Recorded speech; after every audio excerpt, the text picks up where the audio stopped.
बिस्मिल्लाहिर्रहमानिर्रहीम। अस्सलाम वालेकुम। नावल ख्वाब गज़ीदा। ये नावल मेरी तहरीरें नामी फ़ेसबुक पेज से लिया गया है। Case number 21 episode 21। जिस तरह जहर का इलाज जहर से किया जाता है और लोहे को लोहा काटता है, बिल्कुल वैसे ही उस वक्त उन मक्खियों ने किया था। उन मक्खियों ने न सिर्फ दूसरी मक्खियों को मार दिया था, बल्कि उन सुर्ख मक्खियों के काटने से जो असर मोहसिन राव को हुआ था उसका तदारक भी हो गया। वो मक्खियाँ सुर्ख रकीक की सूरत में उसके बदन पर छाई थी। उस सुर्ख सयाल ने मोहसिन राव को सुकून पहुँचाया। सुर्ख मक्खियों के काटने से उसके बदन में जो आग भर गई थी वो ठंडी होती जा रही थी। उसके होशो हवास बहाल होते जा रहे थे। कुछ देर के बाद उसकी गशी ख़त्म हो गई। होशो हवास मुकम्मल तौर पर बहाल हो गए तो उसने आंखें खोल दी। आंखें खुली तो उसने खुद को एक मोटी जंजीर पर पड़ा पाया। वो फ़ौरन उठकर बैठ गया। वो उठा तो वो सुर्ख सयाल किसी खाल की तरह उतरता हुआ रेत पर आ रहा। फिर वो एक जगह इकट्ठा होकर रेत में जज्ब हो गया। वो रेत में जज्ब होकर फैला नहीं, बल्कि इस तरह जज्ब हुआ कि निशान तक न रहा। यही हाल कुछ उन सुर्ख मक्खियों का भी हुआ। वो भी सुर्ख बूंदों में तब्दील हो गई और लुढ़क कर एक दूसरे में जज्ब हो गई। फिर ये सयाल रेत के सीने में उतरता चला गया।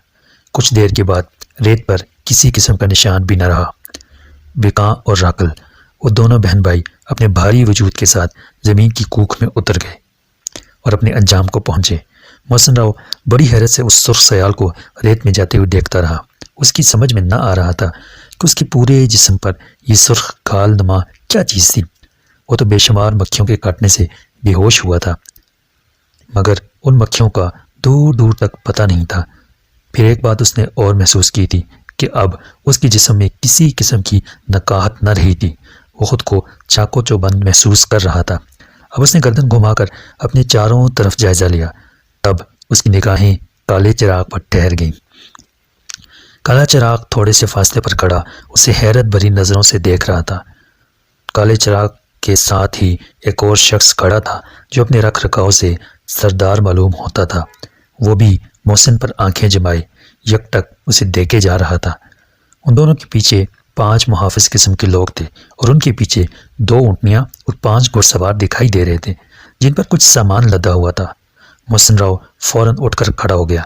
तब काला चिराग बड़े बावकार अंदाज में चलता हुआ उसके नज़दीक आया और मोहब्बत भरे लहजे में बोला, मोहसिन तुम? हाँ मैं।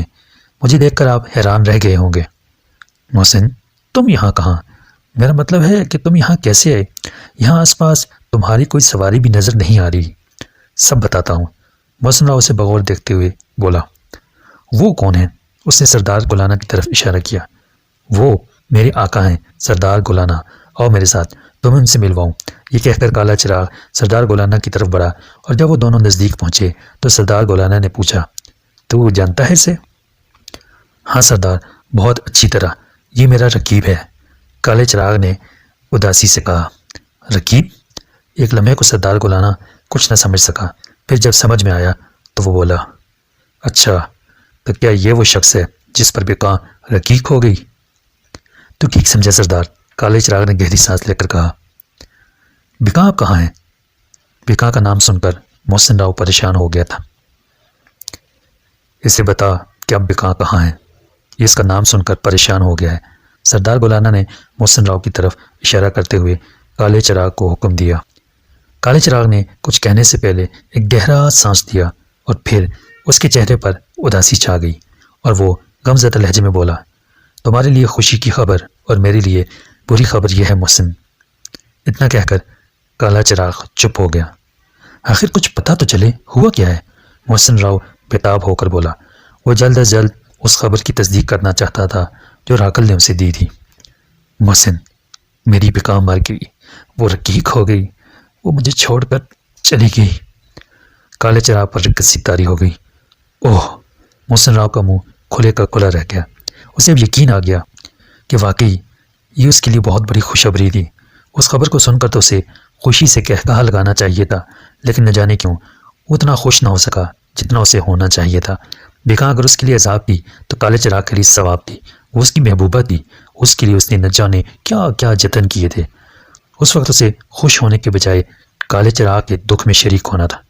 मुझे अफसोस हुआ, वो धीरे से बोला। हैरत है, तुम्हें तो खुश होना चाहिए था। ये ठीक है कि उसने मेरी ज़िंदगी बर्बाद कर दी। एक तवील अरसे तक उसने मुझे अजाब में रखा, लेकिन मैं इतना संग दिल नहीं कि ये भूल जाऊं कि वो इन सब बातों के बावजूद तुम्हारी ज़िंदगी थी। बहरहाल ये सब कैसे हुआ? वो मज़ीद तस्दीक चाहता था। जब बिका ने राकल के ज़रिए मुझे गिरफ़्तार करवा लिया तो ये बात मेरे आका से छुपी न रह सकी। सरदार ने बिका को अगवा करवा लिया और राकल को कहलवा भेजा, अगर बिका चाहिए तो काले चिराग को 1.5 दिन के अंदर अंदर सरहद पर ले आए। राकल किसी वजह से वक्त पर ना पहुंच सका तो मेरे सरदार ने सुनहरे खंडर पर चढ़ाई कर दी और उसकी ईंट सींट बजा दी। फिर राकल को भी गिरफ्तार कर लिया गया। अब राकल का कुफर ख़त्म हो चुका था। सरदार ने अपना हुक्म सुनाया कि काले चिराग और बिका की शादी कर दी जाए। शादी की तैयारी उरूज पर थी कि खबर आई कि बिका ने खुदकुशी कर ली। मोहसिन, वो मेरी नहीं होना चाहती थी, वो तुम्हारी थी, तुम्हारी ही रही। ये कहकर काले चिराग ने नम आंखों को बंद कर लिया। लेकिन मुझे तो उसकी सूरत से भी नफरत थी। मोहसिन राव ने साफ गोई से कहा, हाँ तुम ठीक कहते हो, कुछ यही रवैया उसका मेरे साथ था। काले चिराग ने आंखें खोली। वो मेरी शक्ल भी देखना नहीं चाहती थी, लेकिन मुझे उसके बगैर करार न था। उसकी सूरत हर वक्त मुझे अपनी आंखों में बसी हुई नजर आती थी। और राकल, उसका क्या हुआ? मोहसिन ने कहा। बिका की मौत के बाद राकल ने मेरे सरदार पर हमला किया और वो वहाँ से निकल भागा। तब हमने दिवाह काली के दरबार में जाने का फैसला कर लिया और वहाँ जाकर राकल को उसके अंजाम तक पहुँचाया। और अब इस वक्त हम लोग दिवाह काली के हुक्म के मुताबिक राकल के जस्ते रकीक को बिका के नज़दीक जंजीर करने आए कि ये माजरा देखा। लेकिन मोहसिन, तुम यहाँ कैसे पहुँचे? काले चिराग ने पूछा। मैं बताता हूँ कि मैं यहाँ कैसे पहुँचा। मोहसिन राव ने अपनी बप्ता सुनाना शुरू की। एक दिन राकल जख्मी हालत में झोंपड़ी तक पहुँचा। उसे भेड़ियों ने बेइंतहा जख्मी कर दिया था। खैर, मैं गिरते पड़ते उसे अपनी झोंपड़ी में ले आया। उसकी हिदायत पर अमल करके उसके जख्मों का इलाज किया। जब वो ठीक हो गया तो वो मुझे धोखा देकर निकल गया। उस दिन उसने तुम्हारे सरदार का नाम भी लिया था कि मुझे तो उस वक्त वहाँ होना चाहिए था। खैर, बाद में वो वापस आया और कहा, बाहर ऊँटनी मौजूद है, ये मेरी दुनिया तक मुझे पहुँचा देगी, मैं फ़ौरन उस पर सवार होकर निकल जाऊँ। उस दिन उसने ये भी बताया कि किसी लम्हे दिवाह काली के दरबार से बुलावा आने वाला है। फिर वो अचानक ही गायब हो गया। उसके बाद मैं ऊँटनी पर सवार होकर चल पड़ा। काफ़ी लंबा सफ़र करने के बाद मेरी ऊँटनी यहाँ आकर अचानक रुक गई। मैं रेत पर आ गिरा, पर जब मैंने उठकर अपने सामने देखा तो जंजीरों में बंधी एक गागर को पाया। मैं आगे बढ़ा, पीछे मुड़कर देखा तो ऊँटनी गायब हो चुकी थी। तब मैं गागर की तरफ बढ़ा। मेरा ख्याल था कि इसमें किसी किस्म का ख़जाना मौजूद है। जब मैंने गागर का मुंह खोला तो बेशुमार मक्खियों ने मुझ पर हमला कर दिया और मैं दर्द की शिद्दत से बेहोश हो गया। मोहसिन राव की रुदात सुनकर काले चिराग ने हंकारा भरा और सरदार गुलाना से मुखातिब हुआ। देखा सरदार? हाँ, वो खबीस जाते जाते भी इससे धोखा दे गया। अगर हम यहाँ न पहुँचते तो ये अपनी दुनिया के बजाय किसी और ही जहाँ में पहुँच चुका होता। राकल जानता था कि ये यहाँ पहुँचकर गागर ज़रूर खोल कर देखेगा और यूं बड़े आराम से अपने अंजाम को पहुँच जाएगा। वाह राकल वाह, तू भी खूब चीज़ था, तेरे जैसे शातिर हमारी दुनिया में नायाब हैं, सरदार गुलाना ने कहा। लेकिन आप लोगों ने मुझे कैसे बचाया? हज़ारों मक्खियाँ कहाँ गईं और ये मेरे जिस्म पर सुर्ख सयाल कैसा था? यूँ समझो कि तुम्हारी ज़िंदगी थी तो तुम बच गए, वरना राकल ने तुम्हें मारने में कोई कसर न छोड़ी थी। तुम्हें उन मक्खियों से बचाने के लिए मुझे राकल की गागर का मुंह खोलना पड़ा। उस गागर से निकलने वाली मक्खियों ने तुम्हारे बदन पर लिपटी मक्खियों पर हमला कर दिया। उन मक्खियों को मारकर खुद सयाल बनकर तुम्हारे बदन से चिपक गईं। यूं तुम्हारे बदन की आग जो बिका की मक्खियों ने लगाई थी और राकल की मक्खियों ने बुझा दी। लेकिन इस दौरान दोनों बहन भाइयों का जस्ते सयाल रेत में उतर गया। ये नज़ारा तो तुमने खुद अपनी आंखों से देख लिया। तुम तकदीर के धनी हो कि तुम्हें बेकार से निजात मिल गई। न सिर्फ निजात मिल गई बल्कि तुम्हारे चेहरे पर वो जो एक दीमक जैसी चीज़ लग गई थी वो भी दूर हो गई। उस अमल के असरात भी ख़त्म हो गए जो उसने तुम्हें हमेशा के लिए अपना बनाने के लिए शुरू कर रखा था, काले चिराग ने बताया। असल खुशखबरी तो ये है मेरे लिए कि मेरा चेहरा साफ हो गया। लेकिन ये बात तुम इस कदर यकीन से क्यों कह रहे हो? मोहसिन राव ने काले चिराग से पूछा। मैंने जो कहा है उस पर तुम्हें भी यकीन आ जाएगा। ज़रा अपने चेहरे पर हाथ फेर कर देखो। हाँ, मोहसिन राव ने खुश होकर आंखें फैलाई और फिर उसने दूसरा हाथ भी रखा और अपने चेहरे का जायज़ा लिया। वो खुश हो गया। वाकई उसका चेहरा साफ था। उसने अपने जिस्म में तवनाई की लहरें उठते हुई महसूस की थी। मैं तुम्हारा बहुत शुक्रगुजार हूँ। शुक्र अदा करना है तो मेरे सरदार का करो, मेरे आका का करो, जिनका मैं ग़ुलाम हूँ, काले चिराग ने अकीदत से कहा। तब मोहसिन ने बड़ी ममूनियत से सरदार गुलाना की तरफ देखा और पुरखुलूस लहजे में बोला, सरदार गुलाना, मैं आपका दिल से मशकूर हूँ। ये सब मैंने काले चिराग के लिए किया है, पर अफसोस मैं उसकी बकाओं से न दिला सका। अच्छा हुआ सरदार कि वो मर गई। अब मुझे एहसास होता है कि मैं ख्वाम हाउस के पीछे लगा हुआ था। वो मेरी नहीं थी, वो तो किसी और की थी। पर सरदार मैं भी क्या करता? मोहब्बत के हाथों मजबूर था। मुझे उससे बेपनाह मोहब्बत थी। मैं उसे अपने दिलो दिमाग से निकालना चाहता था, लेकिन वो निकलती ही ना थी। मैं क्या करता? मैं भी मजबूर था। ये आशिक इस कदर मजबूर क्यों होते हैं? काला चिराग बोलते बोलते आबीदा हो गया। बेवकूफ़, सरदार गुलाना ने उसे डांटा। एक बिका मरी है तो क्या हुआ? मैं 1000 बिका तेरे लिए इकट्ठी कर दूंगा। हम क्यों करता है? मैं तेरे कुर्बान, मैं तेरा गुलाम। काले चिराग ने बड़ी फरमाबरदारी से अपना सर झुका दिया। अब क्या करना है? सरदार गुलाना ने गागर की तरफ देखते हुए कहा। जो तेरा हुक्म, काला चिराग मुअद्दबना लहजे में बोला। इस तरह करो, इन गागरों में रेत भरकर इन्हें दफन कर दो, फिर आगे की सोचते हैं, सरदार ने कहा। ठीक है सरदार, अभी किए देता हूँ, काले चिराग ने सादतमंदी से कहा। फिर उसने बेकाम वाली गागर की जंजीरें खोली, उसमें रेत भरी और फिर उस गागर को जंजीर से बांध दिया। यही अमल राकल वाली गागर के साथ भी किया। ये दोनों गागरें बराबर रखी थीं। काले चिराग ने बिका की गागर जंजीरें मेखों समेत उखाड़ लीं और उसकी गागर पर रख दी। राकल की गागर की मेखें भी राकल की गागर पर रख दी गईं। उसके बाद उसने घोड़सवारों को इशारा किया। उन्होंने देखते ही देखते इतनी रेत उन गागरों पर चढ़ा दी कि वहाँ एक ऊंचा सा टीला बन गया।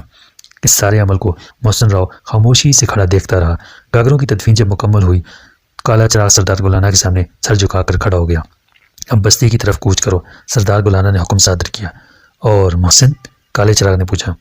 इसका क्या करना है? सरदार गुलाना ने उसे सवालिया निगाहों से देखा। अपने साथ ले जाना है। नहीं, ये बस्ती में तो नहीं जा सकेगा। फिर ऐसा करो, इसे ख्वाब महल ले जाओ, लेकिन ज़रा मुहतात रहना। मेरी बात समझ रही हो ना? मैं तेरा गुलाम, मैं तेरी सब बातें समझता हूँ, काले चिराग ने सीने पर हाथ रखकर कहा। बस तो फिर रुखसत हो जाओ, सरदार गुलाना ने हाथ से इशारा किया। नहीं, तुझसे पहले मैं कैसे रुखसत हो सकता हूँ सरदार? पहले तू रुखसत हो। अच्छा ठीक है, ये कहकर सरदार गुलाना एक ऊँटनी पर बैठ गया। ऊँटनी फौरन खड़ी हो गई। सरदार को ऊँटनी पर सवार होते देखकर वो पांचों घुड़सवार उछल उछल कर अपने घोड़ों पर बैठ गए और ऊँटनी के पीछे आकर खड़े हो गए। सरदार गुलाना ने अपना हाथ हिलाया। काले चिराग और मोहसिन राव ने जवाबन हाथ हिलाया और फिर सरदार गुलाना पांचों सवारों के साथ देखते ही देखते रेत के बादल में गुम हो गया। उसके जाने के बाद काले चिराग ने मुस्कुराकर मोहसिन को देखा और बोला, आओ मेरे साथ। सामने थोड़े से फासले पर काले चिराग की ऊँटनी बैठी हुई थी। मोहसिन राव बिल्कुल सेहतियाब हो गया था। उसका दीमक ज़्यादा चेहरा बिल्कुल साफ हो गया था और अब वो काले चिराग के साथ था। काला चिराग उसे ख्वाब महल ले गया था, जहाँ इस वक्त वो बिस्तर पर लेटा अपनी बहन तानिया के बारे में सोच रहा था। उसकी आंखों में नींद भी भरती जा रही थी। मोहसिन राव तानिया के बारे में सोचते सोचते वो नूदगी में चला गया। उसने ख्वाब में देखा कि तानिया एक बड़े से पत्थर पर एक बहुत ही खूबसूरत कुर्सी पर शहजादियों की तरह बैठी है। उसके नज़दीक ही चाहे वफात है। उस ख्वाब को देखते ही मोहसिन राव की आंख खुल गई। उसकी समझ में न आया कि ये किस किस्म का ख्वाब था। इतनी बड़े पत्थर पर कुर्सी और कुर्सी पर शहजादी की तरफ विराजमान तानिया। तब उसे ख्याल आया कि वह तानिया के बारे में सोचते सोचते सो गया था। शायद इसीलिए वो ख्वाब में आ गई थी, लेकिन नहीं, ये उसके दिमाग का फतूर नहीं था। उसका दिल इसको महज ख्वाब मानने के लिए तैयार न था। उसे यूँ महसूस हो रहा था जैसे उसने जागते में तानिया को देखा हो। वो ख्वाब इतना ही वाज़ेह था। उसका दिल बेकुल हो गया था। उसके अंदर की बेचैनी पुकार पुकार कर कह रही थी कि चाहे वफात की तरफ चलो। वो बिस्तर से उठ गया। उसने मुँह हाथ धोया। वो हमाम में मुँह हाथ धोते हुए सोच रहा था कि काले चिराग को किस तरह बुलाए।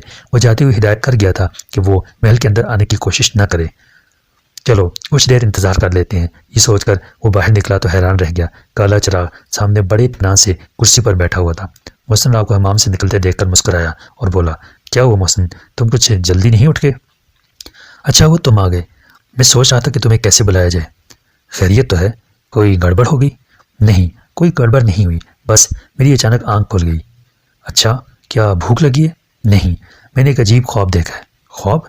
क्या बिका ख्वाब में आ गई? बिका का नाम सुनकर वो लाहौल पढ़ने वाला था, लेकिन फिर फौरन ही एहसास हो गया कि बिका का काले चिराग से क्या ताल्लुक है। उस ताल्लुक की वजह से वो बिका को बुरा नहीं कहना चाहता था, इसलिए उसने बात बनाई। नहीं, बिका तो नहीं आई, अलबत्ता मेरी बहन ख्वाब में आ गई थी। ओह अच्छा, उसने हंसकर कहा। तानिया को देखा तुमने ख्वाब में? काले चिराग ने खुश होकर कहा। वो क्या कर रही थी? बड़ा अजीब व गरीब ख्वाब देखा है मैंने।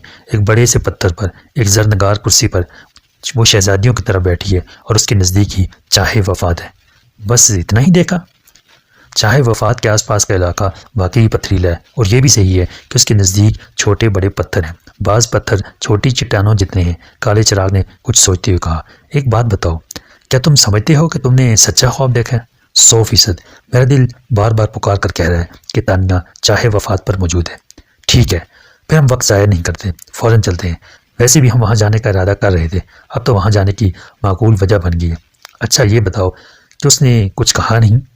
काले चिराग के पूछने पर मोहसिन ने कहा, नहीं, वो कुर्सी पर जर्क बर्क कपड़ों में शहजादियों की तरह ज़रूर बैठी थी, लेकिन उसके चेहरे पर परेशानी के आसार थे। वो इधर उधर गर्दन घुमाकर देख रही थी। मोहसिन राव के बताने पर काले चिराग ने पूछा, फिर तुम्हें यह एहसास कैसे हुआ कि वो चाहे वफात के नज़दीक कुर्सी पर बैठी है? ये तो मुझे खुद नहीं मालूम, लेकिन जब मेरी आंख खुली तो ये एहसास खुद ब खुद मेरे दिमाग में था कि तानिया चाहे वफात के नज़दीक बैठी होगी। अच्छा, चलो फिर देखने में कोई हर्ज नहीं। क्या मैं अपना सामान समेट लूँ? नहीं, कुछ मत समेटो, काले चिराग ने खड़े होते हुए कहा। बस यहाँ से निकल चलते हैं। ठीक है, चलो, मैं फौरी तौर पर जाने के लिए तैयार हूँ। अच्छा, आओ मेरे साथ। ये कहकर काला चिराग ख्वाब महल के अंदरूनी दरवाजे की तरफ बढ़ा। मोहसिन राव को हैरत हुई क्योंकि उसने वाज़ेह तौर पर अंदर न आने की तंबीह की थी। अब वो खुद ही उसे महल के अंदर ले जा रहा था। ये महल के अंदर कहाँ ले जा रहे हो? वहाँ जाने को तो तुमने मना किया था। बिलाखिर मोहसिन राव उससे पूछे बगैर न रह सका। हाँ, मैंने मना तो किया था, लेकिन साथ में मैंने एक और बात भी कही थी। वो क्या? वो ये कि तुम्हें सवाल करने की इजाज़त नहीं है, काले चिराग ने मुस्कुराकर कहा। ओह अच्छा, ठीक है, नहीं करता सवाल। ऐसे सवाल करने का भला क्या फ़ायदा जिसका जवाब ना हो। काले चिराग ने दरवाजे पर पहुंचकर दरवाज़ा खोला और उसे अपने पीछे आने का इशारा किया। जब वो दरवाजे से बाहर निकल आया तो उसने दरवाज़ा बंद करके एक मोटा सा ताला लगा दिया और चाबी फिजा में उछाल दी, जो फ़ौरन ही गायब हो गई। और उसके बाद काले चिराग ने मोहसिन राव का हाथ थाम लिया और उससे बोला, मेरे साथ दौड़ना होगा। ठीक है, मैं राज़ी हूँ। वो दौड़ने के लिए तैयार हो गया। मोहसिन को ज़्यादा नहीं दौड़ना पड़ा। दौड़ लगाती ही उसके सामने अंधेरा सा छा गया। बहुत गहरा अंधेरा था, ऐसा अंधेरा कि हाथ को हाथ से जा ही नहीं दे रहा था। फिर कुछ देर में उसकी आंखों के आगे से अचानक अंधेरा छट गया। उसने खुद को एक पथरीले इलाके में पाया। दूर नज़दीक कोई महल न था, अलबत्ता उसके सामने एक छोटी सी चट्टान ज़रूर थी। फिर वो दोनों जब चट्टान की ओर से बाहर आए तो सामने एक बड़े पत्थर पर तानिया को जरनगार कुर्सी पर जर्क बर्क लिबास में बैठे देखा तो मोहसिन राव को अपनी आंखों पर यकीन आया। उसने सोचा वो वही ख्वाब देख रहा है। उसने फ़ौरन अपने बाजू पर चुपकी ली। तकलीफ़ का एहसास हुआ। मोहसिन राव, तुम्हारा ख्वाब तो वाकई सच्चा निकला। वो दोनों अभी तानिया से दूर थे और पत्थरों की ऊँट में छुपते कभी बाहर निकलते तानिया की तरफ बढ़ रहे थे। तानिया अतराफ़ का जायज़ा लेने के बाद फिर से कुर्सी पर बैठी थी। राकल का आसा उसके हाथ पर था और वह ये सोच रही थी कि अब वो क्या करे, कहाँ जाए, किसको मदद के लिए पुकारे, कैसे अपने भाई मोहसिन राव तक पहुँचे कि अचानक मंजिल खुद उसकी तरफ चलती हुई महसूस हुई। अचानक उसकी नज़र सामने उठी तो उसका ऊपर का सांस ऊपर और नीचे का नीचे रह गया। हैरत से आंखें फैल गईं। एक नाकाबिल यकीन मंजर उसके सामने था। क्या गजब था कि उसका भाई मोहसिन राव और दूसरा शख्स काला चिराग हंसते मुस्कुराते उसकी तरफ बढ़े चले आ रहे थे। अब उसे जब्त करना मुश्किल हो गया। उसने राकल का सा परे फेंका और कुर्सी से नीचे आ गई और दौड़कर मोहसिन राव के नज़दीक पहुंच गई। मेरे भाई, ये कहकर वो अपने भाई के गले लग गई और सिसक पड़ी। मेरी तानिया, मेरी प्यारी बहन तानिया। मोहसिन राव ने उसे अपने बाजुओं में समेट लिया। काला चिराग बहन भाई के मिलाप के उस मंजर को बड़ी दिलचस्पी से देख रहा था। मोहसिन राव भी अपने जज्बात पर काबू न पा सका। वो भी रो पड़ा। भाई, हमें भी कुछ तवज्जो दरकार है। आखिर आप लोग कब तक रोएंगे? काले चिराग ने कहा। मोहसिन राव ने तानिया को अपने से अलग किया और तानिया से मुखातब होकर बोला, इनसे मिलो, ये हैं काले चिराग साहब। इन्हें मैं कैसे भूल सकती हूँ? तानिया ने अपने आंसू पूछते हुए कहा। आप कैसे हैं? बिल्कुल ठीक हूँ। मैं ही नहीं, ये मोहसिन राव भी बिल्कुल ठीक है। क्या तुमने इनका चेहरा गौर से नहीं देखा? काले चिराग ने कहा। काले चिराग के कहने पर तानिया ने फ़ौरन अपने भाई के चेहरे की तरफ देखा। फिर ये जानकर कि मोहसिन राव के चेहरे पर जो दीमक सी लग गई थी वो बिल्कुल साफ़ हो चुकी है, उससे बहुत खुशी हुई। उस वक्त उसका भाई बहुत प्यारा लग रहा था। अरे वाकई भाई, ये कैसे हुआ? ये हम बाद में बताएंगे। पहले तुम ये बताओ कि तुम्हें ये ज़र्क बर्क लिबास, ये जरनगार कुर्सी कहाँ से अता हुई? तुम्हें तो चाहे वफात में फेंका गया था, तुम जिंदा कैसे बच गई? कहीं तुम तानिया की रूह तो नहीं हो? काले चिराग ने पूछा। मैं एक जिंदा हकीकत हूँ। ये ठीक है कि मुझे चाहे वफात में फेंका गया था, और ये भी ठीक है कि उसके अंदर धकेला जाने वाला इंसान किसी कीमत पर नहीं बच सकता। अगर बच गई हूँ तो इससे मेरी किस्मत समझिए या मौजज़ा। लेकिन आखिर ये सब कैसे हुआ? मोहसिन राव ने पूछा। इत्मीनान से बताऊंगी, एक लंबी कहानी है, तानिया ने मुस्कुरा कर कहा। तानिया, तुम ये ना समझो कि तुम्हारे पास ही सुनाने को बहुत कुछ है, हमारे पास भी सुनाने को बहुत कुछ है। सुनोगी तो हैरान रह जाओगी। मोहसिन राव बोला। अच्छा भाई, फिर जल्दी से बताएं, मुझे कहानियाँ सुनाकर हैरान करें। इधर न कोई कहानी सुनेगा न कोई कहानी बयान करेगा, काले चिराग ने फैसला सादर किया। फिर ये आप बीतियाँ कहाँ सुनी और सुनाई जाएंगी? तानिया ने पूछा।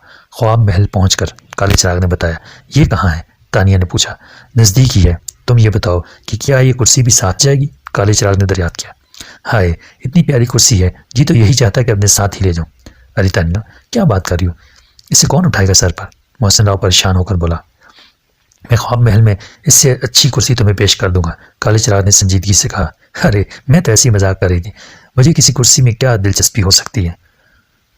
ठीक कह रही हो, लेकिन तुम्हारी दुनिया में तो कुर्सी की बहुत अहमियत है। एक मरतबा जो कुर्सी पर बैठ जाए छोड़ने का नाम ही नहीं लेता, काले चिराग ने मुस्कुराकर कहा।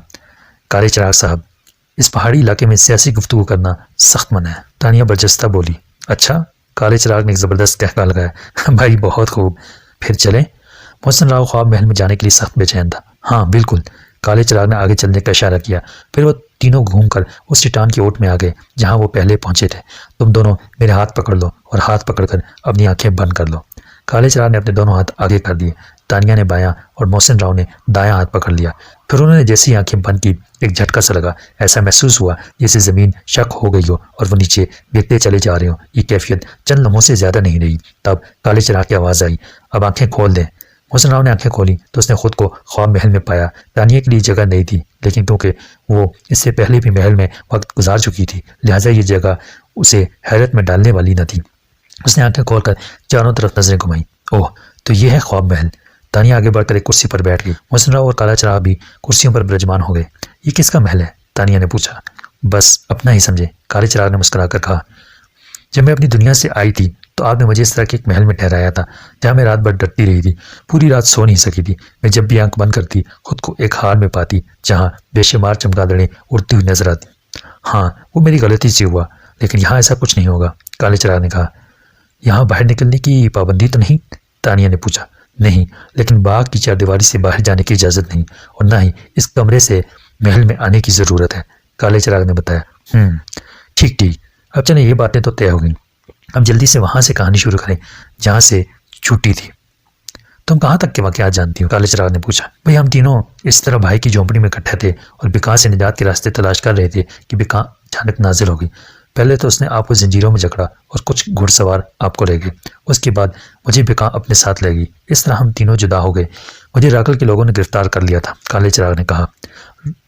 राकल ने मुझे जिंदा में डलवा दिया। वहाँ से सरदार ने मुझे रिहा करवाया और सुनहरे खंडर की ईंट से ईंट बचा दी, काले चिराग ने बताया।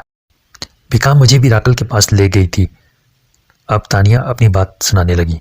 और मुझे उसकी तहवील में देकर चलेगी। रागल ने मुझसे जो कहा था वो मैंने ना माना। नतीजे में मुझे कैद में डाल दिया गया और कई दिन भूखा प्यासा कमरे में बंद रखा गया। दादा आज मेरी मदद को पहुंचे, मैं मरने से बच गई। 2-3 दिन के बाद जब रागल ने कमरा खोला तो उसका ख्याल था कि मैं भूख से इस कदर निढाल हो चुकी होंगी कि फ़ौरन उसका कहा मान लूँगी।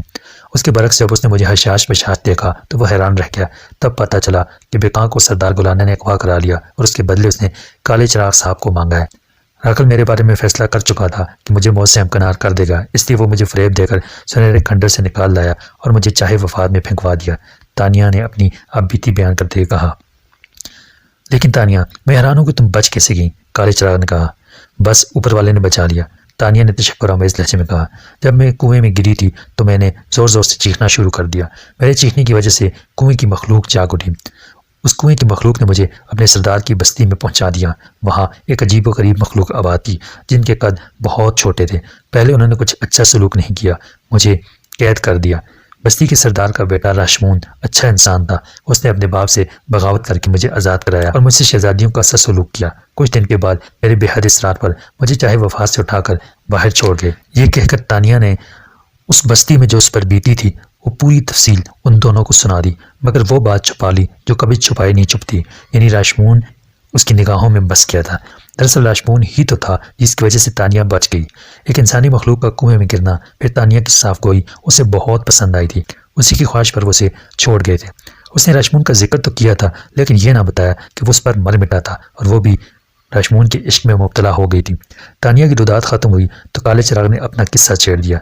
राकल के सुनहरे खंडर की तबाही, उसकी गिरफ्तारी, सरदार गुलाना के सामने उसकी पेशी, फिर बिका के साथ उसकी शादी, बिका की खुदकुशी, उसकी तदफीन, राकल का सरदार गुलाना को जख्मी करके निकल जाना, दिवाह काली का दरबार, राकल की सजाए मौत, फिर उसकी तदफीन, तदफीन के मौका पर मोहसिन राव का मिल जाना, सुनहरे परों वाली मक्खियों का काटना, मोहसिन राव की सेहतियाबी, बिका और राकल के जैसे सयाल कर रेत में उतर जाना, उनका इबरतनाक अंजाम और मोहसिन राव का काले चिराग के साथ ख्वाब महल में आना। तानिया और काले चिराग के बाद मोहसिन राव ने अपनी आप बीती सुनाई और वो बातें बताईं जिनसे तानिया वाकिफ न थी। मोहसिन राव की रुदात सुनकर अब पूरी कहानी तानिया के सामने आईने की तरह साफ हो गई। वो खुश थी कि उसने अपने भाई मोहसिन राव को पा लिया था। अब वो चाहती थी कि जल्द अज जल्द मोहसिन को लेकर अपनी दुनिया में लौट जाए ताकि अपने चचा राव अहमद अली से उसके एक एक जुल्म का हिसाब किया जा सके। काले चिराग साहब, अब आप हम पर एक एहसान और कर दें, हमें हमारी दुनिया तक पहुंचा दें, तानिया ने पुरजोश लहजे में कहा। काले चिराग ने तानिया की बात का कोई जवाब नहीं दिया। वो बड़े पुरस्कार अंदाज में कुर्सी से उठा और बगैर कुछ कहे महल के अंदरूनी दरवाजे से अंदर चला गया और फिर दरवाज़ा खटाक से बंद हो गया। तानिया और मोहसिन राव एक दूसरे का मुंह देखते रह गए। नहीं, क्या हो गया? तानिया ने फिक्रमंदी से पूछा। शायद वापसी का जिक्र पसंद नहीं आया। मोहसिन राव ने अपना ख्याल जाहिर किया। भाई, क्या मतलब? क्या हम जिंदगी भर इन्हीं लोगों के साथ रहेंगे? तानिया, मुझे तो लगता है वो हमें बंद कर गया है। मोहसिन राव ने ख्याल जाहिर किया। हाय नहीं, मैं जाकर दरवाज़ा देखूं? उसने पूछा। हाँ देखो, लेकिन एक बात का ख्याल रखना, दरवाज़ा खुला हो तो बाहर निकलने की कोशिश ना करना। वो क्यों? तानिया ने पूछा। क्योंकि उसने मुझे सख्ती से मना किया था, मोहसिन राव बोला। अच्छा ठीक है, मैं ऐसी अंदाज़ा करती हूँ कि दरवाज़ा खुला है या बंद है। तानिया कुर्सी से उठकर अंदरूनी दरवाजे की तरफ बढ़ी। उसने दरवाजे को अपनी तरफ खींच कर देखा। दरवाज़ा नहीं खुला, उधर से शायद कुंडी लगी थी। भाई, दरवाज़ा तो बंद है, तानिया ने परेशान होकर कहा। अच्छा, मैं महल का बैरूनी दरवाज़ा जाकर देखता हूँ। मोहसिन राव उठकर बैरूनी दरवाजे की तरफ बढ़ा। मोहसिन राव ने बाहर के दरवाज़ा की तरफ खींच कर देखा। दरवाज़ा फौरन खुल गया। वो बोला, ये दरवाज़ा तो खुला है। तानिया ने ठंडा सांस लेकर कहा, चलो, कैद होने का खतरा तो टल गया, आओ बाहर चलें, बाग में चलकर बैठें। मोहसिन राव ने कहा। तो तानिया बोली, हाँ भाई चलें। तानिया फौरन राजी हो गई और दोनों बहन भाई सीढ़ियाँ उतरकर बाग में दाखिल हो गए और एक घने दरख्त के साए तले बैठ गए। तानिया, मोहसिन राव ने उसके चेहरे की तरफ देखते हुए कहा, क्या देख रही हो? अल्लाह का बड़ा एहसान है भाई कि आपका चेहरा ठीक हो गया, वरना मैं बहुत फिक्रमंद हो गई थी। तानी, मैंने ज़िंदगी बड़े अजाब में गुजारी, पीछे मुड़कर देखता हूँ तो रूह तक काम जाती है। तानी, ये दौलत आदमी को इस कदर सफा क्यों बना देती है? वो खोए हुए अंदाज में बोला। दौलत है ही ऐसी जालिम चीज़, अच्छी खासी आदमी को पागल कर देती है। तो फिर हमारा तुम्हारा बाप पागल क्यों ना हुआ? उसके पास भी तो दौलत थी। क्या उसके पास चचा राव अहमद अली से कम दौलत थी? ये सब राव अहमद अली की वजह से हुआ है, ना वो आपके कत्ल के दर पे होता और ना आप इस अजाब में गिरफ्तार होते। भाई, एक बात बताऊं? तानिया के चेहरे पर अचानक दुख के बादल छा गए। ये बात मैंने अभी तक बताई नहीं है, और बताई इसलिए नहीं कि आप पहले ही अजाब झील रहे थे। ये खबर सुना देती तो आपके दुखों में मजीद इजाफा हो जाता। ऐसी क्या खबर है तानी? जल्दी बताओ। कांटों भरी ज़िंदगी गुजार कर अब मेरा दिल बहुत मजबूत हो गया है। भाई, अब इस दुनिया में ना अम्मी रही हैं और ना बाबा रहे हैं। तानिया ने यह गमनाक खबर सुनाई। ओह! मोहसिन राव पर यह खबर बिजली बनकर गिरी। वो जब अपने माँ बाप से बिछड़ा तो उसकी उम्र 12 साल रही होगी। वो आज भी उसी उम्र में ज़िंदा था। उसे एहसास ही नहीं था कि उसकी उम्र अब क्या हुई है। सहरा की कैद ने उसके घर के हवाले से उसकी उम्र में इजाफा नहीं किया था। मम्मी को क्या हुआ तानिया? भाई, अम्मी को तो आपका गम ले बैठा। आपके अगवा के बाद वो बमुश्किल 3 माह जिंदा रही। और बाबा? मोहसिन राव ने रोते रोते पूछा। तानिया ने अपने आंसुओं पर काबू पाते हुए धीरे से कहा, बाबा को कत्ल कर दिया गया। कत्ल कर दिया गया? किसने कत्ल किया उन्हें? राव अहमद अली ने। तानिया ने ढाई गुस्से से कहा। उसने मुझे कत्ल करवाने की साजिश की, मेरी माँ को मार दिया, मेरे बाप को कत्ल कर दिया। मोहसिन राव ने अपने आंसू पूंछ डाले और पुरज़्म लहजे में बोला, राव अहमद अली, फिक्र मत करो, तुम्हारी मौत, और वो भी ऐसी इबरतनाक मौत कि दुनिया देखे, तुमसे ज़्यादा दूर नहीं है। हाँ भाई, उसको छोड़ना नहीं, हमें बिल्कुल तबाह कर दिया उसने। मैं उसे देख लूँगा, मोहसिन राव ने बड़े जोश से कहा। अरे भाई, किसको देख लोगे? मैं तो यहाँ हूँ और मैंने तुम लोगों का कुछ बिगाड़ा भी नहीं है। अचानक काले चिराग की आवाज़ आई। वो दरख्तों के झुंड से एकदम ही बाहर आया था। उनकी बातें सुन रहा था कि उन्हें तलाश करता हुआ उधर आ निकला था। आप आ गए? तानिया ने मुस्कुराने की कोशिश करते हुए कहा। आप कहाँ चले गए थे? मैं अपने सरदार गुलाना के पास गया था, उनसे इजाज़त लेना ज़रूरी थी। मिल गई इजाज़त? तानिया ने पूछा। हाँ, लेकिन मोहसिन राव, तुम किसको देख रहे थे? बस एक खबीस शख्स था हमारी दुनिया का, उसने हमें कहीं का ना छोड़ा, मैं उसकी बात कर रहा था, मोहसिन राव ने बताया। राव अहमद अली की बात करते हो? काले चिराग ने बड़ी मासूमियत से पूछा। उसे कैसे जानते हो? मैं कैसे जानता हूँ? भले ये भी पूछने वाली बात है, मुझसे ये पूछो कि मैं क्या नहीं जानता। अच्छा, गोया सवाल करने की इजाज़त है? मोहसिन राव ने फ़ौरन कहा। नहीं नहीं, काले चिराग ने घबरा कर कहा, तुम्हारा कोई भरोसा नहीं, पता नहीं क्या पूछ लो। हैं? अभी से घबरा गए? चिराग साहब, सबसे पहले आपने घबराना नहीं है। तानिया ने बात का रुख मोड़ा तो मोहसिन राव बोला, अब आपने क्या तय किया है? किस बारे में? अरे, घर जाने के बारे में। अभी तो आप लोग अंदर चलें, खाना वगैरह खा लें, फिर कुछ करते हैं। मुझे तो भूख नहीं है, मोहसिन राव ने कहा। भूख तो भाई मुझे भी नहीं है। अरे, आखिर ऐसा क्या हुआ कि दोनों की भूख उड़ गई? कुछ नहीं हुआ, तानिया उसे क्या बताती कि उसने अपने भाई को क्या खबर सुनाई है। वो अपना दुख उसे भला क्यों बताती, वो उसे अपने दुख में क्यों शरीक करती। लिहाजा बात टालने के लिए खुद उठकर खड़ी हो गई और अपने भाई मोहसिन राव से मुखातिब होकर बोली, आओ भाई अंदर चलें। मोहसिन राव बगैर कुछ कहे गहरा सांस लेकर उठ गया और तीनों अंदर आए। मेज़ पर खाना सजा हुआ था। दोनों में से किसी ने भी खाने की तरफ नहीं देखा। मोहसिन राव बिस्तर पर दराज हो गया और तानिया कुर्सी पर बैठ गई। काले चिराग ने दोनों की तरफ बारी बारी देखा और फिर बोला, अच्छा मैं अब चलता हूँ, सूरज गुरूब होती जाऊँगा, तब तक आप दोनों आराम करें। भूख लगे तो ये खाना हाजिर है। अच्छा, और खाना ताज़ा और गर्म मिलेगा, मैं जानती हूँ, तानिया ने कहा। हाँ तुम जानती होगी, काले चिराग ने उसकी तायद की, इसलिए कि पहले तुम देख चुकी हो। वो कैसे, मैं समझा नहीं, मोहसिन राव ने पूछा। मैं बताती हूँ भाई, जब मैं अपनी दुनिया से यहाँ मुंतकिल हुई थी तो काले चिराग साहब ने इस तरह के एक महल में मेहमान रखा था। आपकी ज़िंदगी की कहानी सुनाई थी, फिर उसके बाद मुझे आपसे मिलाने ले गए थे। तानिया ने मजाक की। अच्छा, मोहसिन राव ने गर्दन हिलाकर कहा जैसे उसे याद आ गया। अब मुझे ये बताओ कि कहाँ मुंतकिल होना है, काले चिराग ने पूछा। क्या मतलब, तानिया ने कहा। अपनी दुनिया में जाएंगे और कहाँ। अपनी दुनिया में तो जाओगे, लेकिन किस मकाम पर मुंतकिल होना चाहोगे? क्या उस मकान में जहाँ से लाए गए हो, या सावनपुर की हवेली में, या मॉडल टाउन वाली कोठी में? दोनों एक जगह मुंतकिल होना चाहोगे या अलग अलग मकामात पर? ये सब बातें तय कर लो, अंधेरा होते ही मैं आ जाऊँगा, फिर तुम लोगों की मर्ज़ी के मुताबिक तुम्हें मुंतकिल कर दिया जाएगा। ये कहकर वो अंदरूनी दरवाजे की तरफ बढ़ा। वो दोनों उसे जाते हुए गौर से देखने लगे। वो एक कदावर शख्स था, ढीला ढाला काला लिबास, कंधे पर पड़े हुए लंबे लंबे बाल। उसकी शख्सियत में अजब जाज़बियत थी। वो थोड़ा सा दरवाज़ा खोलकर अंदर दाखिल हो गया और फिर दरवाज़ा खटाक से बंद हो गया। काले चिराग के जाने के बाद तानिया ने ख्याल अंगेज़ लहजे में कहा, भाई काले चिराग ने सवाल तो ठीक उठाया, वैसे क्या सवाल? मोहसिन राव ने खोए हुए लहजे में पूछा। यही कि हम सावनपुर जाएं, लाहौर मुंतकिल हों या कराची का रुख करें। तुम बताओ क्या करना चाहिए। मेरा जी तो ये चाहता है कि मैं जिस कमरे से यहाँ मुंतकिल हुई हूँ वहीं वापस जाऊँ और आपको भी अपने साथ ले जाऊँ। तानिया ने अपनी ख्वाहिश जाहिर की। कराची गुलशन वाले घर में? हाँ। फिर तानिया कुछ सोचते हुए बोली, लेकिन मैं अगर आपके साथ उस कमरे से निकली तो खाला फरजाना भाई अफजल को मुतमईन करना मुश्किल हो जाएगा। मैं उन्हें क्या बताऊंगी? अगर मैं यहाँ के सारे हालात बता भी दूँ तो हमारी बातों पर कौन यकीन करेगा? लोग हमारा मजाक उड़ाएंगे या पागल समझेंगे। हो सकता है झूठ के शाहकार पर नोबेल प्राइज़ मिल जाए। हमें ऐसे वाक़यात घड़ने पर इनाम तो मिल सकता है, लेकिन यकीन नहीं मिल सकता। और भाई सच्ची बात तो ये है कि मैं जिन अजीब व गरीब हालात से गुजरी हूँ सब मुझे ख्वाब सा मालूम होता है। मैं ये महसूस करती हूँ कि मैं कोई तवील ख्वाब देख रही हूँ। जब आँख खुलेगी तो सारी हकीकत सामने आ जाएगी, सारा फरेब खुल जाएगा। हाँ तानिया, बात तो तुम ठीक कहती हो, लेकिन हमें ज़रूरत क्या है कि हम दुनिया वालों को अपनी कहानी सुनाते फिरें? हमें किसी से सनद लेने की क्या ज़रूरत है? अपनी कहानी भी सुनाएं और झूठे भी कहलाएं। चलें, एक बात तो तय हो गई कि अपनी दुनिया में जाकर यहाँ पर जो कुछ बीता है वो नहीं बताएंगे। ज़रूरत के मुताबिक कोई ऐसी कहानी घड़ लेंगे कि लोगों को यकीन आ जाए, उनका जज्बा तजस्सुस तस्कीन पा जाए। अब मसला ये है कि हम दोनों एक साथ चलें या अलग अलग? अलग अलग जाना होगा। अगर एक साथ उस काले कमरे से ज़हूर पजीर हुए तो सारे लोग घर छोड़कर भाग जाएंगे। आपकी ये बात 100% दुरुस्त है, लेकिन मैं अब आपको अकेला नहीं छोड़ सकती। मुझे डर लगता है। किस बात का डर? अगर हम अलग अलग अपनी दुनिया में गए तो ये काला चिराग हमें कहाँ से कहाँ पहुँचा दे। हो सकता है हमें जुदा कर दे या आपको तो दुनिया में पहुँचा दे, लेकिन मुझे यहाँ से न जाने दे। तब तानिया ने खदशा जाहिर किया। मोहसिन ने उसकी बात सुनी, कुछ देर सोचा और फिर कहा, तानिया ये शख्स फरेबी नहीं लगता। अगर उसने हमें जुदा करना होता तो मिलाता क्यों? ये हमारी बहुत इज्जत करता है।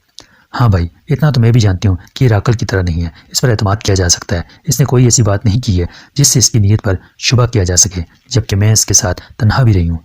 फिर क्या करना चाहिए? मोहसिन राव ने पूछा। काले चिराग पर एतमाद करना पड़ेगा। उस पर एतमाद करना वैसी भी हमारी मजबूरी है। हाँ, उसके रहमो करम पर जो है। तानिया ने कहा। चलो अल्लाह मालिक है, रिस्क तो बहरहाल लेना होगा, मोहसिन राव बोला। फिर वो बहुत देर तक बैठे इस मसले पर बात करते रहे, इस मसले की बारीकियों पर गौर करते रहे। बिलाखिर उन्होंने एक मुश्तरका लाहा अमल तय कर लिया। क्या करना है, कैसे करना है, ये सोच लिया गया। सारी बातें तय करने के बाद वो आराम करने के लिए लेट गए और सो गए। फिर जब तानिया की आँख खुली तो शाम होने की थी। उसने मोहसिन राव को उठाया। दोनों ने मुँह हाथ धोया। तानिया ने इसरार करके मोहसिन राव को थोड़ा सा खाना खिलाया, खुद भी खाया। सूरज डलती काला चिराग आन पहुंचा। उसके चेहरे पर गंभीर संजीदगी छाई हुई थी। वह खामोशी से आकर बैठ गया। तानिया ने उसे गौर से देखा। वो नजरें नीचे किए, गर्दन झुकाए, किसी गहरी सोच में गुम था। क्या हुआ? तानिया ने तशवीश भरे लहजे में पूछा। कुछ नहीं। काले चिराग ने नजरें उठाकर खाली खाली निगाहों से तानिया को देखते हुए कहा। उदास क्यों नजर आ रहे हैं? वक्त रुखसत है, क्या मुझे खुश होना चाहिए? काले चिराग ने सादगी से कहा। जो आता है उसे जाना ज़रूर होता है। मोहसिन राव ने फलसफियाना अंदाज अख्तियार किया। तानिया और मोहसिन राव, मैं तुम दोनों से मुखातिब हूँ। मेरे रवैये से कोई तकलीफ पहुंची हो तो मैं माजरत ख़्वाह हूँ। मुझे गैर इंसानी मखलूक समझकर माफ़ कर देना। अरे नहीं, आपने हम दोनों का बहुत ख्याल रखा, हम दोनों आपके शुक्रगुजार हैं। माजरत और माफ़ी की गुंजाइश ही नहीं, अलबत्ता हम दोनों से कोई गुस्ताखी हो गई हो तो उसे दिल से माफ़ कर दीजिएगा, क्योंकि इंसान बहरहाल खता का पुतला है। तानिया, शर्मिंदा न करें, काले चिराग ने कहा। अपनी दुनिया में जाकर मुझे अच्छे लफ्ज़ों से याद कर लेना, यही मेरे लिए फ़ख्र और एजाज़ होगा। काले चिराग ने हंसते हुए कहा। हम जब तक जिएंगे आपको याद रखेंगे, आपको कौन भूल सकता है भला। तानिया ने कहा। आप लोगों ने क्या तय किया, किस तरह जाना है और कहाँ जाना है। काले चिराग ने कहा। हम लोगों ने तय तो कर लिया है, लेकिन आपसे पूछना भी ज़रूरी है, क्या ऐसा हो भी सकता है या नहीं। हर वो बात मुमकिन है जो आप चाहें, मेरी तरफ से खुली आज़ादी है, आप बताएं क्या चाहते हैं। तब तानिया ने काले चिराग को अपना मंसूबा बता दिया जो उन्होंने आपस में तय किया था। वो दोनों की बातें गौर से सुनता रहा, फिर बोला, ठीक है, आप लोग चलने की तैयारी करें। फिर काले चिराग ने मोहसिन राव को कपड़े फराहम किए, एक बैग दिया जिसमें कई जोड़े मौजूद थे। तानिया को भी इसकी ज़रूरत की चीज़ें फराहम की। फिर वो तीनों उठकर खड़े हुए। तानिया, तुम अभी बैठो, पहले मैं मोहसिन राव को मुंतकिल कर दूँ, क्योंकि तुम अलग अलग अपनी दुनिया में जाना चाहते हो। ठीक है, तुम परेशान तो नहीं होगी। काले चिराग ने पूछा। नहीं, हरगिज़ नहीं। परेशानी तो उसे हो गई थी, लेकिन उसने अपनी परेशानी जाहिर नहीं की। आओ मोहसिन राव, उठाओ अपना बैग और चलो अपनी दुनिया में। मोहसिन राव ने अपना बैग उठा लिया। वो तानिया के करीब आया और धीरे से बोला, अच्छा तानिया, मैं चलता हूँ, तुम डरना मत, इंशाअल्लाह कोई गड़बड़ नहीं होगी। ऐसा ही होगा भाई, अल्लाह हाफ़िज़। तानिया ने हिम्मत से काम लिया। मोहसिन राव और काला चिराग महल के अंदरूनी दरवाजे से बाहर निकल गए। उनके जाने के बाद दरवाज़ा खटाक से बंद हो गया। दरवाज़ा बंद होते ही उसका दिल कांपने लगा। खौफ की लहर उसकी रीढ़ की हड्डी में उतरती चली गई। उसे बस यही अच्छा था कि कहीं काला चिराग धोखा न दे जाए। बहरहाल अब कुछ नहीं हो सकता था। उसने अल्लाह से लो लगा ली और सलामती से घर पहुँच जाने की दुआएं मांगने लगी। सूरज कब का डूब चुका था, बाहर तारीकी फैल चुकी थी। तानिया ने कुछ देर के बाद पर्दा हटाकर बाहर झांका तो सितारों से भरा आसमान नजर आया। चांद भी निकल आया था, लेकिन वो सामने न था। चांदनी बाग पर बरस रही थी। काफ़ी देर के बाद काला चिराग वापस आया। वो पसीना पसीना हो रहा था, उसके काले कपड़े जगह जगह से भीगे हुए। क्या हुआ, तानिया ने पूछा। मोहसिन राव बखैर आफियत अपनी दुनिया में पहुंच गए, काले चिराग ने बताया। आप पसीने में नहाए हुए हैं, तानिया ने हमदर्दी से कहा। ये पसीना नहीं है, काले चिराग ने मुस्कुरा कर कहा। फिर क्या है, तानिया हैरत होकर बोली। छोड़ो इस बात को, आओ अपना बैग उठा लो और मेरे पास आ जाओ। तानिया ने फिर कोई सवाल नहीं किया, खामोशी से कुर्सी से उठी और अपना बैग कंधे पर रखकर उसके पास जाकर खड़ी हुई। काले चिराग ने अपना सीधा हाथ उसकी तरफ बढ़ाया और बोला, मेरा हाथ पकड़ लो। तानिया ने फौरन उसका हाथ पकड़ लिया जो बर्फ की तरह ठंडा हो रहा था। अब ऊपर छत की तरफ देखो, काले चिराग ने कहा। तानिया ने बगैर कुछ कहे अपनी नजरें महल की छत पर जमा दी। क्या नजर आ रहा है, काले चिराग ने पूछा। छत, उसने जवाब दिया। और अब छत गायब हो गई, तारों भरा आसमान दिखाई दे रहा है। अच्छा, और अब तो अंधेरा ही अंधेरा है। तब उसे महसूस हुआ जैसे काले चिराग ने अपना हाथ झटक कर छुड़ा लिया हो। कुछ देर तक वो खामोश खड़ी रही, इस इंतजार में कि शायद काला चिराग अब कुछ सवाल करे, लेकिन काले चिराग ने कोई सवाल न किया। वो उसके नज़दीक होता तो सवाल करता। वो तो कब का जा चुका था। अब तानिया को एहसास हुआ जैसे उसके आसपास कोई नहीं है, वो अकेली खड़ी है। तन्हाई के एहसास के साथ ही अचानक उसके जिस्म में सर्दी की लहर दौड़ गई। सर्दी की लहर किसी खौफ की वजह से न थी, बल्कि इस सर्दी से अपने चारों तरफ बरसती महसूस हो रही थी। जहाँ वो खड़ी थी वहाँ गुप अंधेरा था, इस कदर कि हाथ को हाथ नहीं सुझाई दे रहा था। अपना एक हाथ बढ़ाकर ऐसी अंधों की तरह उसने लहराया, कुछ टटोलने की कोशिश की, लेकिन उसके हाथ कुछ ना आया, बस हाथ फिजा में लहरा कर रह गया। अब उसने चारों तरफ घूम कर देखा। वो अंधेरे में आंखें फाड़े देख रही थी कि अचानक उसने एक बारीक सुराख से रोशनी अंदर आती हुई महसूस की, और उस सुराख की सूरत किसी चाबी के सुराख की सी थी। तब अचानक ही एक खुशी की लहर सर तपा दौड़ गई। उसने जान लिया कि वो उस वक्त कहाँ है। वो बिला खौफ व खतर तेजी से आगे बढ़ी और उसने झुककर चाबी वाले सुराख में अपनी आंख लगा दी। उसे सामने जितना हिस्सा नजर आया उसका जाना पहचाना था। खुशी के मारे उसके दिल की धड़कन बेकाबू हो गई। दिल इतने जोर से धड़क रहा था कि उस धड़कन की आवाज़ साफ सुन सकती थी। उसने अल्लाह का शुक्र अदा किया। उस वक्त उस कमरे में मौजूद थी जिसकी दीवारें स्याह थी और दरवाजे पर एक तावीज़ लटका हुआ था। वो जहाँ से गई थी वहीं वापस आ गई थी। यहाँ का मौसम शायद तब्दील हो गया था। वो बारिशों के मौसम में गई थी, शायद सर्दियाँ आ गई थी, या हो सकता है इतनी बारिशें हुई हों कि ठंड बढ़ गई हो। उसने टटोल कर दरवाजे के हैंडल पर हाथ रखा, उसे हल्का सा दबाया। मजीद मसरत तब हुई कि दरवाज़ा खुला हुआ था। उस दरवाजे की उस तरफ खाला फरजाना थी जिस पर अपनी जान छिड़कती थी, अफजल भाई थे जिसका बेपनाह ख्याल रखते थे, दुर्दाना थी जिसकी खिदमत का कोई बदल न था। उसे अंदाज़ा न था कि उस वक्त रात का क्या बजा है। बरामदे की लाइट चल रही थी, लेकिन उस वक्त अंदाज़ा नहीं लगाया जा सकता था क्योंकि ये लाइट सारी रात जलती रहती थी। उसे कान लगाकर आहट सुनना चाहिए, लेकिन बाहर कोई आहट नहीं थी। वो चंद लम्हे खड़ी सोचती रही कि क्या करे। बाहर तो उसने निकलना ही था। सवाल ये था कि बाहर निकलकर अपने कमरे का रुख करे या खाला फरजाना के कमरे का दरवाज़ा खटखटाए। उसे ये बात अच्छी तरह मालूम थी कि उसका कमरा खुला ना होगा। उसे खाला फरजाना ने ज़रूर मकफल करवा दिया होगा और उसकी चाबी भी उन्हीं के पास होगी। अब इस कमरे में खड़े रहना वक्त बर्बाद करना था। सर्दी की वजह से उसके जिस्म पर कपकपाहट तारी हो गई थी। उसने हैंडल पर हाथ रखकर बहुत आहिस्ता से थोड़ा सा दरवाज़ा खोला और गर्दन निकाल कर इधर उधर देखा। बरामदे में कोई न था, सन्नाटा तारी था। तब उसने जल्दी से बाहर निकलकर उस कमरे का दरवाज़ा बंद किया और दरवाजे पर खड़े होकर गहरे सांस लिए। उस कमरे के बराबर वाला कमरा खाला फरजाना का था। उसकी हैरत की इंतहा न रही जब उसने खाला फरजाना का दरवाज़ा थोड़ा सा खुला देखा। अंदर लाइट भी जल रही थी। इस कदर सर्दी में दरवाजे का खुला होना क्या मानी रखता था। वो भी आवाज़ आगे बढ़ी, लेकिन उसका दिल बहुत तेज़ धड़क रहा था। खुले दरवाजे से उसने देखा कि खाला फरजाना तकिया लगाए बेड पर लेटी हैं। हाथ में कोई खुला नावल है जो बेड पर औंधा रखा है। शायद खाला फरजाना पढ़ते पढ़ते थक गई थी। उससे सोचा कहीं पढ़ते पढ़ते सो न गई हूँ, लेकिन ऐसा नहीं था। उसने उनकी आंखों की तरफ गौर से देखा, थोड़ी सी खुली हुई थी। वो किसी सोच में डूबी छत को तक रही थी। दरवाजे की तरफ उनका सर था। अगर वो आहिस्ता से उनके कमरे में दाखिल होती तो वो उसे देख न पाती। उसने बहुत आहिस्ता से दरवाज़ा खोलकर कदम अंदर रखा। उसका दिल फिर ज़ोर ज़ोर से धड़कने लगा। वो चाहती थी कि उनके पलट कर देखने से पहले उनकी आंखों पर अपना हाथ रख दे। अभी उसने 2 कदम आगे बढ़कर उनकी आंखें बंद करने के लिए अपना हाथ आगे बढ़ाया ही था कि वो बगैर उसकी तरफ देखे बोली, दुर्दाना, मेरी काफ़ी में चीनी तो ज़्यादा नहीं बढ़ रही। दरवाज़ा ज़्यादा खुलने की वजह से उन्हें अपने चेहरे पर हवा ज़्यादा महसूस हुई। उससे उन्होंने अंदाज़ा लगा लिया कि दुर्दाना अंदर दाखिल हुई है। शायद वो उनके लिए काफ़ी बनाने गई हुई थी। तानिया ने बगैर कोई जवाब दिए जल्दी से हाथ बढ़ाकर उनकी आंखें बंद कर ली। आंखें बंद करती ही पहले तो उनके चेहरे पर नागवारी के आसार उभरे, लेकिन फिर फ़ौरन ये आसार मादूम हो गए। जानती थी कि दुर्दाना किसी सूरत उनकी आंखें बंद नहीं कर सकती। उन्होंने नावल छोड़कर आंखों पर हाथ रखने वाली का हाथ अपने हाथ से छुआ। फिर उन्हें तानिया का हाथ पहचानने में चंद सेकंड भी न लगे। उनके चेहरे पर एक खुशगवार हैरत दर आई। उन्हें महसूस हुआ कि वह नावल पढ़ते पढ़ते जैसे सो गई थी या फिर जागती आंखों से ख्वाब देख रही थी। उनकी आंखों पर हाथ रखने वाली तानिया के सिवा कोई नहीं हो सकती। ऐसा मुलायम रेशम सा हाथ तानिया के सिवा किसी का नहीं हो सकता था। मेरी जान, ये तुम हो? अगर मैं कोई ख्वाब देख रही हूँ तो ये ख्वाब कभी न टूटे। अगर ख्वाब नहीं हकीकत है तो फिर तानिया, मुझे आवाज़ दो, मुझे खाला कहकर पुकारो। तानिया ने उनकी बात सुनकर धीरे से पुकारा, खाला। उन्होंने तानिया की आवाज़ सुनकर फ़ौरन उसका हाथ अपनी आंखों से हटा दिया। आंखों से हाथ हटा तो तानिया की मनमोहनी सूरत खाला फरजाना के सामने थी। उन्होंने उसका हाथ घसीट कर अपने ऊपर खींच लिया और उसे अपनी बाहों में भरकर बेख्तियार रोने लगी। तानिया ने भी उन्हें भेज लिया। फिर वो खुद भी अपने आंसुओं को न रोक सकी। ओह तानिया मेरी जान, तू कहाँ चली गई थी? रोते रोते खाला फरजाना ने उसका सर उठाकर उसके रुखसारों को चूमा। देख लें, आपने इधर याद किया और इधर में हाजिर हो गई। तानिया, तूने मुझे बहुत तड़पाया है। खाला, मैं जानती हूँ, बस आप मुझे माफ़ कर दें। नहीं, मैं तुझे कभी माफ़ नहीं करूँगी, खाला ने उठते हुए कहा। देखें खाला, इतना गुस्सा न करें, इतना गुस्सा आपकी सेहत के लिए ठीक नहीं। तानिया ने उनके पाँव दबाते हुए कहा, अच्छा मेरे पाँव छोड़, मुझे नहीं चाहिए खुशामद। उन्होंने अपने पैर सिकोड़ लिए। मेरी अच्छी खाला, माफ़ कर देना। तानिया ने फिर उनके पैर पकड़ लिए। एक शर्त पर माफ़ करूँगी, खाला फरजाना बोली। हाँ ठीक है, जल्दी बताएं शर्त। आइंदा तो मुझे इस तरह छोड़कर नहीं जाएगी। मैं कहीं नहीं गई थी, आपकी ही पास थी। तानी, चंद लम्हों पहले मैं तेरे ही बारे में सोच रही थी। नावल पढ़ते पढ़ते अचानक तू याद आ गई थी और बहुत टूट कर याद आई थी। ठीक है खाला, मैं आपसे वादा करती हूँ कि आइंदा इस तरह नहीं जाऊँगी। अगर जाऊँगी भी तो बैंड बाजे के साथ। हाँ ये ठीक है। पहले तो खाला फरजाना ने हाँ ठीक है कह दिया। फिर उसके जुमले का मफहूम समझ में आया तो वो चूंकि फिर मुस्कुराती बोली, हैं क्या कहा? कुछ नहीं खाला।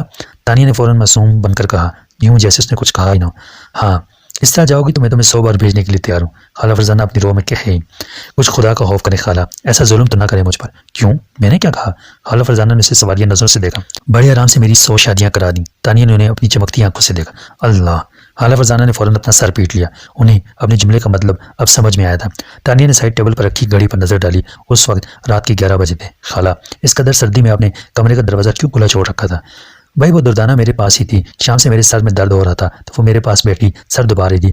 हम दोनों तुम्हारी बातें कर लेते। सर में दर्द कम हुआ तो वो कहने लगी कि मैं आपके लिए काफ़ी बना लूँ। उसके जाने के बाद मैंने नावल उठा लिया, चंद सतरें पढ़ी, फिर पढ़ने को दिल न चाहा। अचानक तुम्हारी याद ने दिल को घेर लिया। दुर्दाना शायद जल्दी में दरवाज़ा ठीक से बंद न कर पाई। वो हवा से थोड़ा सा खुल गया। मुझे एहसास था कि दरवाज़ा खुला हुआ है, लेकिन मैंने उठकर बंद न किया कि वो काफ़ी बनाकर लाने ही वाली होगी। जब मुझे हवा ज़्यादा महसूस हुई तो मैंने पीछे मुड़कर देखे बगैर अंदाज़ा कर लिया कि दुर्दाना शायद काफ़ी बनाकर ले आई है। मैंने उससे चीनी ज़्यादा डाल लाने का अंदेशा जाहिर किया। फिर दुर्दाना का जवाब ना आया और किसी का मेरी आंखों पर हाथ आया। अच्छा, तो आप समझी कि दुर्दाना ने आपकी आंखों पर हाथ रखा है? तानिया ने उनकी बात कर कहा। चंद लम्हे को आपका चेहरा नाखुशगवार हुआ, फिर आप हैरत में डूबी। वैसे खाला, आपने मेरा हाथ पहचाना खूब। अरे पगली, तेरा इतना प्यारा हाथ भला मैं कैसे भूल सकती हूँ?